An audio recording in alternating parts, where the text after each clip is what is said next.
Amén, gloria al Señor. Vamos a estar ya terminando el día de hoy con esta serie de temas que hemos traído a colación acerca del credo de los apóstoles.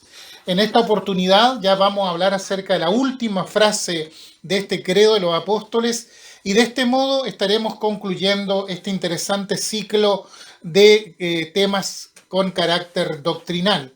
Esta última frase del credo de los apóstoles dice: creo en la resurrección del cuerpo y en la vida eterna o la vida perdurable.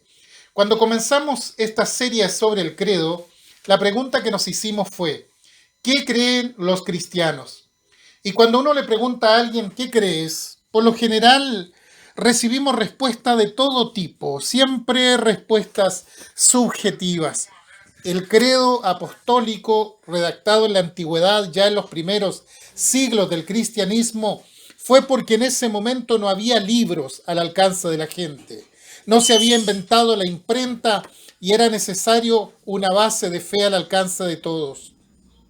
Entonces hubo personas, creyentes por supuesto, que resumieron todo esto en un credo, que en este tiempo se le llama justamente el credo de los apóstoles.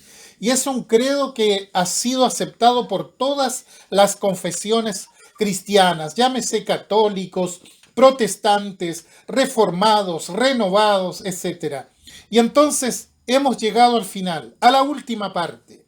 El credo, después de hablar del Padre, del Hijo y del Espíritu Santo, habla de qué representa Dios para los hombres. Y entonces dice: creo en el Espíritu Santo, la Santa Iglesia Universal, la comunión de los santos, el perdón de los pecados. Y hasta ahí llegamos la vez anterior.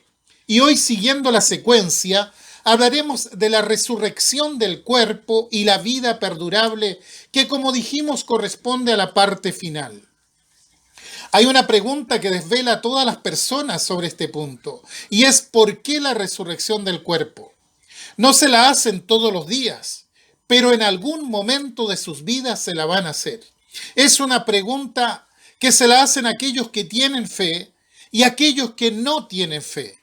En muchos casos se la hacen simplemente porque están acostumbrados a pensar, y en otros casos porque la realidad se presenta en tal forma que los obliga a preguntarse esto. Cuando Job estaba en el momento supremo del sufrimiento, y Job es el paradigma del hombre que sufre, está en ese momento de su vida. Y él llega a esta reflexión. Se hace la gran pregunta: ¿qué es el hombre para que lo engrandezcas y pongas sobre él tu corazón y lo visites todas las mañanas y todos los momentos lo pruebes? ¿Qué es el hombre? Esta es la gran pregunta. ¿Quiénes somos? David un día estaba mirando la creación, ve la grandeza de la creación, ve los cielos y dice: cuando veo los cielos, obra de tus manos, la luna y las estrellas que tú formaste, digo, ¿qué es el hombre? Es decir, el hombre que está conmocionado por el sufrimiento se hace esta pregunta: bueno, ¿quién soy yo? ¿Quiénes somos? Y el hombre que ve la grandeza de la naturaleza y ve su pequeñez frente a ella, se pregunta también: ¿y qué es el hombre? David se lo vuelve a preguntar otra vez, y es un día en que está reflexionando sobre el transcurrir de su vida. ¿Qué había pasado con David? David había nacido para ser pastor de ovejas. Había sido formado para eso. Era un hombre de fe, pero un pastor de ovejas. Y siendo pastor de ovejas, llega por obra de Dios a ser el rey más importante de Israel. Y él mira su propio destino, mira el rumbo que ha tomado su vida y hasta dónde ha llegado, y entonces dice: oh Jehová, ¿qué es el hombre para que pienses en él? ¿O el hijo del hombre para que lo visites? Estas tres preguntas están vinculadas a una reflexión sobre la problemática humana. ¿Por qué estamos en el universo? ¿Por qué nuestro particular destino? ¿Por qué sufrimos? ¿Qué es el hombre? Esa es la gran pregunta. ¿Alguien se la puede preguntar sin fe de por medio? También los existencialistas que no creían en Dios estaban frente a esto que se llama el misterio del ser y se preguntaban también qué es el hombre, qué es el ser. Solo con ver algunos títulos de los libros que escribían podemos ver que se plantean este problema. ¿Qué es el ser? Uno de los libros existencialistas se titula El ser y la nada, de Jean-Paul Sartre. Otro, El ser y el tiempo, de Martin Heidegger. Otro de sus libros se titula La cuestión del ser. El misterio del ser es una importante obra de Gabriel Marcel, otro existencialista. En realidad, Sartre, Heidegger y Marcel constituyen los tres existencialistas tal vez más importantes de la historia. Y los tres coinciden en sus libros con esta pregunta. ¿Qué es el ser? Se desvivían por saber qué era el ser. Y llegan a la conclusión lamentable, porque ellos no creen en Dios, de que el hombre es un enorme esfuerzo que no tiene ningún sentido. De hecho, la última frase del libro El ser y la nada de Sartre dice: el hombre es una pasión inútil. Cosa interesante, porque se supone que ellos defienden la libertad, defienden la dignidad.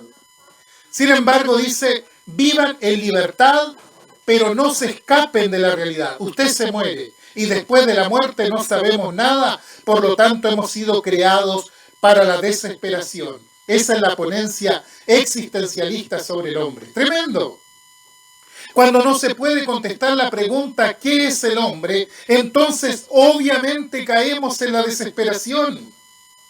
Entonces, cuando los cristianos decimos con el credo, creo en la resurrección del cuerpo, estamos esbozando, y no quiero usar palabras difíciles, pero estamos esbozando lo que es la antropología cristiana. En otras palabras, ¿qué entiende el cristianismo por el hombre?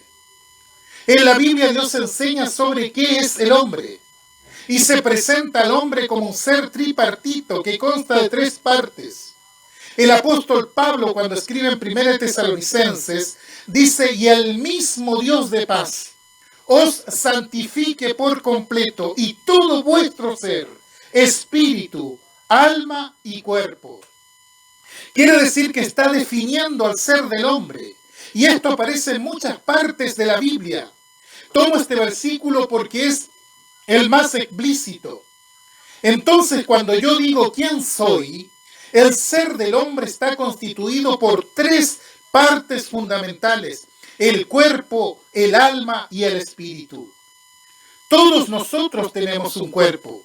Nuestro cuerpo nos da la conciencia del mundo y nos expresa en el mundo, en la realidad. Usted toca la madera y puede decir si esa madera está pulida, barnizada o áspera. ¿Por qué? Porque el cuerpo le da una serie de información.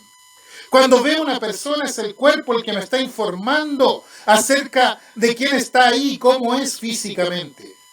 Cuando los cristianos cantamos reunidos, es el cuerpo el que informa qué es lo que se está cantando.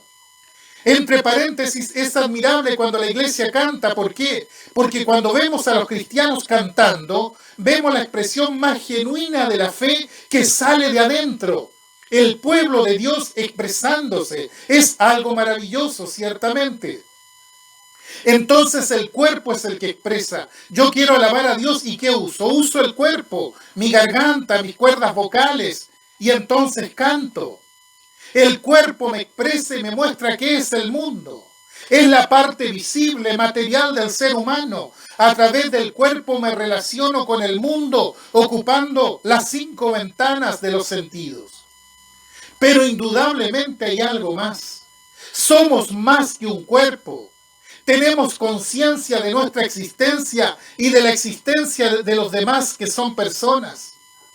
El alma es la conciencia del yo. Es decir, soy una persona diferente porque tengo un yo diferente. Usted es una persona diferente porque tiene un yo diferente. Con ese yo nos relacionamos con los demás. Mucho más que con el cuerpo nos relacionamos con los sentimientos, con las ideas. Amamos a los otros. Esto va más allá del cuerpo. Lo expresa el cuerpo ciertamente cuando acariciamos a nuestros hijos, por ejemplo, pero lo que sentimos es algo que produce el alma. Quiere decir que el alma es el centro de los afectos y de la vida de relación, del pensamiento, del razonamiento y todo eso que es la vida interior del hombre. Pero además, hay un tercer elemento que aparece acá y es el espíritu. El espíritu es la conciencia de que hay trascendencia, de que hay un Dios. Lo que llamamos búsqueda espiritual es una acción del espíritu. El espíritu es la conciencia de Dios, la búsqueda de Dios, el sentido de trascendencia. Quizá digas, pero no todos buscan a Dios. Sí, es verdad. Pero todos quieren trascender. Todos quieren ir más allá.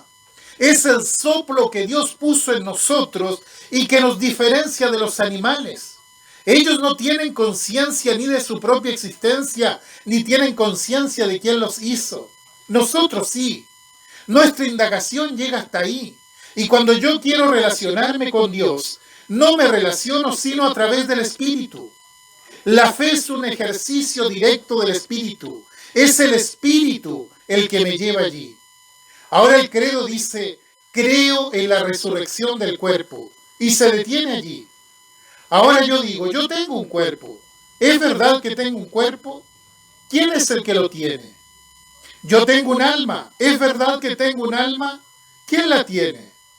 ¿No será que yo soy un cuerpo o que yo soy un alma y yo soy un espíritu y que eso es el ser? ¿Será que yo no tengo nada sino que soy eso? Nosotros todo el tiempo decimos tengo, como si fuéramos ajenos. Pero somos parte, y al ser parte tenemos que decir yo soy. Y cuando digo yo soy bíblicamente, estoy hablando de cuerpo, de alma y espíritu. Las tres cosas, porque el ser es eso. El ser es cuerpo, alma, espíritu. Ahora aquí en el credo no se habla sino de la resurrección de la carne. Bueno, dice la resurrección del cuerpo, pero al principio en lugar de cuerpo se ponía la palabra carne. Y voy a explicar por qué. Porque la palabra carne para los hebreos era sinónimo de cuerpo. Entonces, como tiene esto también una raíz hebrea, porque la primera iglesia estaba enraizada en el judaísmo, entonces aparece históricamente la palabra carne para representar todo lo que es el cuerpo. ¿Qué es la resurrección del cuerpo? ¿Por qué se habla del cuerpo específicamente? Había una interpretación muy extendida en el tiempo que se escribe el credo, que también está extendida el día de hoy. Platón fue quien la introdujo en la filosofía.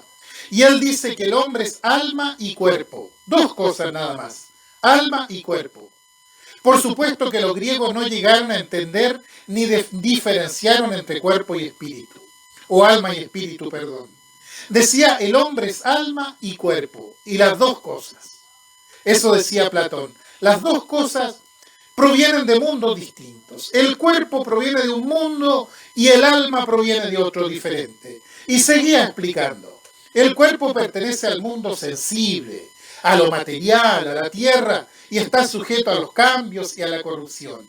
Y resulta que dentro de ese cuerpo hay un alma que está presa y el alma es otra cosa. Estamos hablando de lo que dice Platón, no lo que dice el cristianismo, no se confunda. Y sobre el alma, decía Platón, que pertenece al mundo divino, a las ideas, al cielo y permanece siempre inmutable, es decir, que no cambia. Pero cayó el alma y quedó prisionera del cuerpo. Esta es la explicación que él daba. Entonces agrega diciendo, el alma y el cuerpo están en una pugna permanente, porque el cuerpo tira hacia abajo y el alma aspira a ir hacia arriba. Y se pelea con el cuerpo por eso y son irreconciliables. El alma entonces se siente esclava de las pasiones, vive la angustia, quiere liberarse, busca purificarse a través de la sabiduría, por eso el hombre no puede ser feliz. Esto es lo que sostenía Platón. ¿Por qué decía? Porque su alma tiene que liberarse del cuerpo. Entonces, cuando se liberaba del cuerpo o moría, se deshacía de eso, lo tiraba entonces ese cuerpo corrompido, ¿verdad? Y entonces el alma, según él, llegaba a la felicidad. Lógicamente que nosotros como creyentes no compartimos en absoluto esta explicación o esta ponencia filosófica, porque denigra al cuerpo, porque está diciendo que el cuerpo es una cárcel simplemente, que el cuerpo es la prisión que me tiene mal, por tanto tengo que buscar liberarme del cuerpo, y esto estaba muy difundido desgraciadamente en aquel tiempo. A tal punto que algunos llegaron a decir y a enseñar que lo que uno hace con el cuerpo no tiene nada que ver con el alma, que el alma hace una cosa y el cuerpo hace otra. Y fíjese que todos los problemas que tenía la iglesia de Corinto, por ejemplo, es porque justamente se había infiltrado esta idea, esta filosofía de que uno puede hacer con el cuerpo lo que quiera y el alma, sin embargo, siempre se mantiene pura. Entonces el apóstol Pablo le escribe al mundo pagano y le dice que tenemos que santificar a Dios en nuestro ser, en todo nuestro ser, espíritu, alma y cuerpo. ¿Por qué les dice eso? Porque se ve la necesidad de explicarles que a Dios no se santifica únicamente con el alma o con el espíritu, sino que el cuerpo también tiene que ser santificado.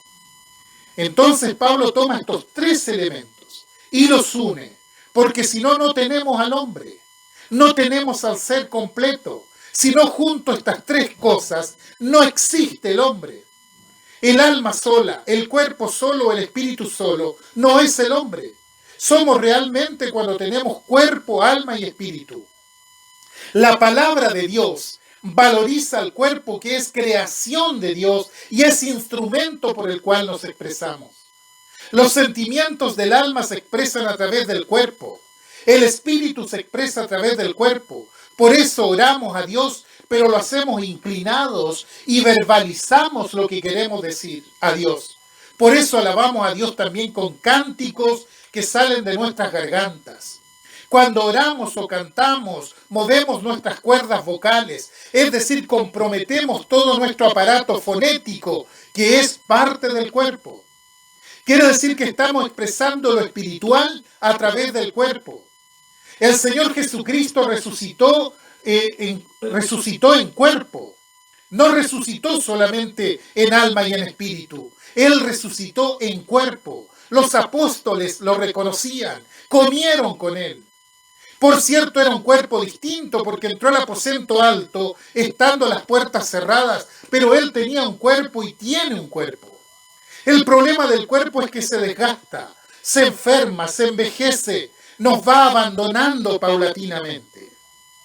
¿Por qué? Porque en algún momento las facultades empiezan a disminuir y entonces sentimos que el cuerpo nos está abandonando. Y por supuesto la muerte y la corrupción. Entonces se toma el cuerpo, se coloca en la tumba y se corrompe. Y entonces el apóstol Pablo dice, pero dirá alguno, ¿cómo resucitarán los muertos? ¿Con qué cuerpo vendrán? La persona que muere a los 95, 96 años, con todos sus achaques, sin dientes, con muy poco pelo, ¿va a resucitar así? Esa es la pregunta que le hacían al apóstol Pablo. Y él decía, no seas necio. ¿Por qué? Porque lo que nosotros sembramos no es el cuerpo que emerge, no es el cuerpo que ha de salir.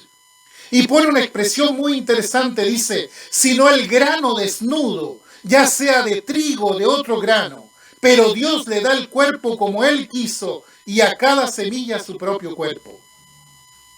Con los modernos descubrimientos científicos que tenemos hoy, como el ADN, se ha descubierto una cédula de identidad biológica, un título que define todo lo que nosotros somos. El color de nuestros ojos, el color de nuestro pelo, nuestra estatura, etc. Ahora, quien tome eso puede reconstruir al hombre en su plenitud. Y si Dios tiene esa cédula en su mano, y de hecho que la tiene, Él nos va a levantar con nuestro cuerpo en plenitud. El cuerpo tiene todo un proceso. Desde niños vamos creciendo y madurando y luego comenzamos a declinar. Hay un momento que ese cuerpo en plenitud es lo que Dios va a levantar. En la antigüedad todos sabemos, los considerados herejes eran llevados a la hoguera, sobre todo los protestantes, ¿verdad? ¿Por qué los quemaban? Porque había una creencia de que si el cuerpo se convertía en cenizas, entonces no podía resucitar.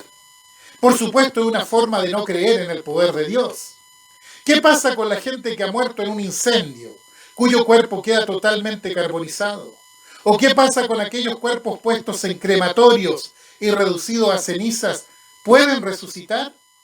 No seas necio, dice Pablo. Se pone una semilla, es decir, que lo que Dios levantará será algo totalmente diferente. Es decir, esa es la parte inquietante. Dios le da el cuerpo como Él quiso y a cada cuerpo su propia semilla.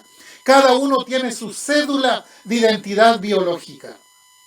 En el mundo viven millones y millones de personas, más de 7.000 millones en la actualidad. Imagínense que sumemos todos los que han existido a través de la historia. ¿Cuántos miles de millones han existido desde que apareció el primer hombre? Muchísimos, incontables sin duda. Sin embargo, no hubo dos hombres ni dos mujeres que fueran exactamente iguales. Cada ser humano lleva consigo el sello de la grandeza de Dios y es un ser único que no va a volver a repetirse y que no ha existido ni en el más remoto pasado. Dios rescata lo que nosotros somos. Cuando usted va a un museo y se acerca a una de las grandes obras están blindadas. Usted puede ver la Piedad de Miguel Ángel, pero la ve detrás de un cristal antibala. Va a ver otra gran obra de arte y la encuentra también blindada. La ve, pero no puede acercarse a ella. ¿Por qué hacen esto? Porque son obras valiosísimas, son únicas. Y cuando un día, hace algunos años atrás, entró al Vaticano un loco y golpeó la Piedad de Miguel Ángel y le rompió la nariz, tomaron todo eso, la reconstruyeron y le pusieron un blindex delante y nadie se puede acercar porque son piezas únicas y tienen un valor incalculable. Bueno, para Dios, usted y yo somos piezas únicas que salieron de su mano. Y tenemos un valor incalculable. Incalculable por nuestra alma, por nuestro espíritu y también por nuestro cuerpo. Por eso Dios resucitará nuestros cuerpos mortales. La muerte es la separación del alma y el cuerpo. Sabemos, dice Pablo, que si esta nuestra morada terrestre, este tabernáculo se deshiciera, él llama al cuerpo como un tabernáculo, como una carpa que está conteniendo todo lo demás. Dice, si esta nuestra morada terrestre, este tabernáculo se deshiciera, tenemos de Dios un edificio, una casa no hecha de manos, eterna en los cielos. Bueno, el ser humano no se resiste a esto, porque por supuesto que nos resistimos todos a la muerte, todos nos resistimos. Y si yo le pregunto a alguien, ¿quieres morir? Lo más probable es que todos o casi todos me dirán, por supuesto que no, a menos que tenga un problema mental profundo. Claro que a veces lo decimos, tenemos un problema, decimos, ay, yo me quiero morir, pero no te quieres morir, es mentira, es una expresión simplemente, nadie se quiere morir. Pablo dice, porque asimismo los que estamos en este tabernáculo, gemimos con angustia, porque no quisiéramos ser desnudados, sino revestidos para que lo mortal sea absorbido por la vida. Allá en 2 Corintios 5:4 está. En otras palabras, quisiéramos no tener que pasar por esta experiencia. Nos resistimos a pasar por ese momento de la separación. Sin embargo, Pablo pone una garantía. Dice, más el que nos hizo para esto mismo es Dios, quien nos ha dado las arras del Espíritu. Pablo dice 2 veces esto. Aquí en 2 Corintios y también en Efesios. Me refiero a las arras. Las arras es el testimonio, la garantía de la promesa, como en una boda. Los anillos vendrían a ser las arras, es el compromiso. El anillo se pone en el dedo como un testimonio del compromiso que se ha tomado solemnemente. Así también el Espíritu Santo está puesto en nosotros como testimonio. Es la alianza que Dios puso en nuestro corazón, diciendo que el cristiano resucitará. El Señor dijo, yo le resucitaré en el día postrero. Y esta es la voluntad del que me ha enviado, que todo aquel que ve al Hijo y cree en Él tenga vida eterna. Y yo le resucitaré en el día postrero, dice allí en Juan 6:40. La fe se manifiesta en la confianza justamente. Vivimos confiadamente. ¿Por qué vivimos confiadamente? El apóstol Pablo dice, confiamos. Quisiéramos estar ausentes del cuerpo. Quisiéramos que ese momento ya hubiera pasado, que no lo tengamos allí en el futuro. Pero cuando estemos ausentes en el cuerpo, estaremos presentes con el Señor. Por supuesto que los que han muerto esperan la resurrección del cuerpo. Nosotros sabemos que cuando cerremos los ojos en la tierra, entraremos en la presencia de Dios, en la casa del Padre. Y cuando la historia llegue al final y el mundo cese, se va a cerrar el capítulo de la humanidad para siempre. Y allí recibiremos los cuerpos nuevos y estaremos para siempre con el Señor. Lo dice Pablo allí en la primera carta a los tesalonicenses. Esta es la esperanza que tenemos. Por lo general, muchas veces hacemos un culto en memoria de los muertos. No culto a los muertos, sino en memoria de los muertos. Y esa memoria o recordación se hace de varias maneras. Hay gente que va al cementerio y visita la tumba de sus seres amados para recordar. Por mi parte, desde muy pequeño aprendí esto, de que estamos presentes con el Señor cuando morimos. Recuerdo claramente el día que partió mi padre a la presencia del Señor. Yo tenía 24 años. Lo fui a ver donde él estaba. Y dentro de toda la tristeza que aquello provoca, me dije para mí, él ya no está aquí. Él ya no está aquí. Fue sepultado, sus restos están en el cementerio de San Antonio en Quellón, Chiloé. Después de eso he ido algunas veces a su tumba, cuando viajo a Quellón. Digo, voy a ir, para verla nada más. Pero fíjense que no siento la necesidad de ir, no porque sea ingrato, no porque sea corto de memoria, no. ¿Sabe por qué no siento la necesidad de ir? Porque ahí está el cuerpo deshecho, pero yo lo veo a él presente en el Señor. Y cuando pienso en mi padre, no pienso en eso que se sembró, pienso en ese que está presente, superando todos los problemas de su enfermedad y que está gozando de lo que yo gozaré algún día. Hacia allá vamos los cristianos. Esa es nuestra esperanza bendita, la esperanza de que aquellos que murieron en Cristo nos encontraremos con Él y llegará el día en que cesará el llanto y se secará toda lágrima porque siempre estaremos con el Señor. En el capítulo final de la historia se cierra con esta frase: estaremos siempre con el Señor. Y le escribe Pablo en la primera carta a los tesalonicenses, en el 4º capítulo, verso 17. Hay un himno clásico que solemos cantar titulado «Cuán grande es Él, cuán grande es Él». Y a mi parecer la parte más conmovedora es la 4ª estrofa que dice más o menos así: cuando el Señor me llame a su presencia, al dulce hogar, al cielo de esplendor, le adoraré cantando la grandeza de su poder y su infinito amor.